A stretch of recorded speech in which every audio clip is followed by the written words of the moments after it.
Hello again, everyone. Welcome back to another installment of a chapter a day to keep the devil at bay. We'll all read a chapter of the Bible each day from the New Living Translation. Today I'll be reading from Numbers chapter 5, and it reads, The Purity of the Camp. The Lord gave these instructions to Moses. Command the people of Israel to remove from the camp anyone who has a skin disease or a discharge, or who has become ceremonially unclean by touching a dead person. This command applies to men and women alike. Remove them so they will not defile the camp in which I live among them. So the Israelites did as the Lord had commanded Moses and removed such people from the camp. Then the Lord said to Moses, Give the following instructions to the people of Israel. If any of the people, men or women, betray the Lord by doing wrong to another person, they are guilty. They must confess their sin and make full restitution for what they have done, adding an additional 20% and returning it to the person who was wronged. But if the person who was wronged is dead, and there are no near relatives to whom restitution can be made, the payment belongs to the Lord and must be given to the priest. Those who are guilty must also bring a ram as a sacrifice, and they will be purified and made right with the Lord. All the sacred offerings that the Israelites bring to a priest will belong to him. Each priest may keep all the sacred donations that he receives. Protecting marital faithfulness. And the Lord said to Moses, Give the following instructions to the people of Israel. Suppose a man's wife goes astray and she is unfaithful to her husband and has sex with another man, but neither her husband nor anyone else knows about it.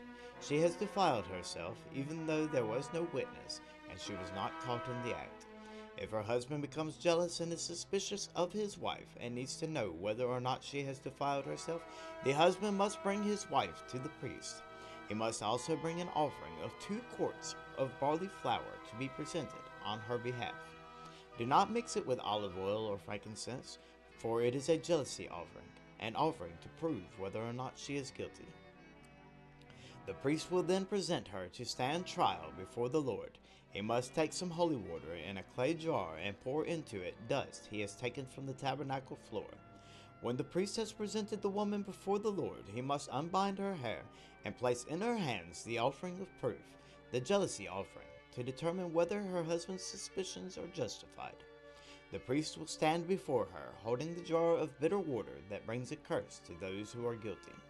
The priest will then put the woman under oath and say to her, If no other man has had sex with you, and you have not gone astray and defiled yourself while under your husband's authority, may you be immune from the effects of this bitter water that brings on the curse. But if you have gone astray by being unfaithful to your husband and have defiled yourself by having sex with another man, at this point, the priest must put the woman under oath by saying, May the people know that the Lord's curse is upon you when he makes you infertile, causing your womb to shrivel and your abdomen to swell. Now may this water that brings the curse enter your body and cause your abdomen to swell and your womb to shrivel. And the woman will be required to say, Yes, let it be so. And the priest will write these curses on a piece of paper and wash them off into the bitter water.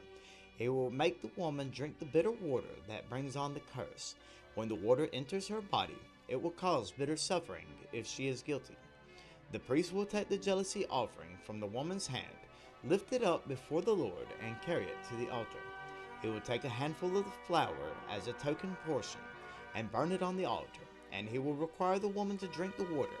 If she has defiled herself by being unfaithful to her husband, the water that brings on the curse will cause bitter suffering. Her abdomen will swell, and her womb will shrink, and her name will become a curse among her people. But if she has not defiled herself and is pure, then she will be unharmed and will still be able to have children. This is a ritual law for dealing with suspicion. If a woman goes astray and defiles herself while under her husband's authority, or if a man becomes jealous and is suspicious that his wife has been unfaithful, the husband must present his wife before the Lord, and the priest will apply this entire ritual law to her.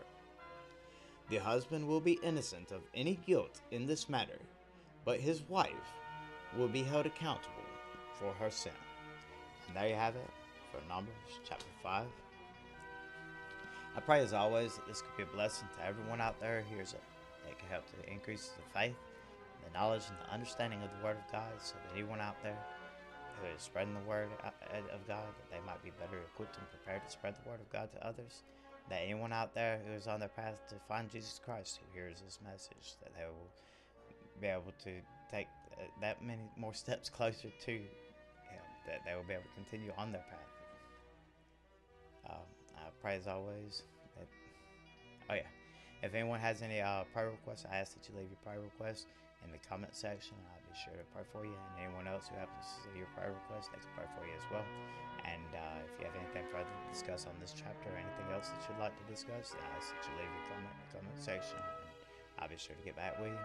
As always, may God bless you all, protect you, and keep you safe. And until next time, y'all take it easy.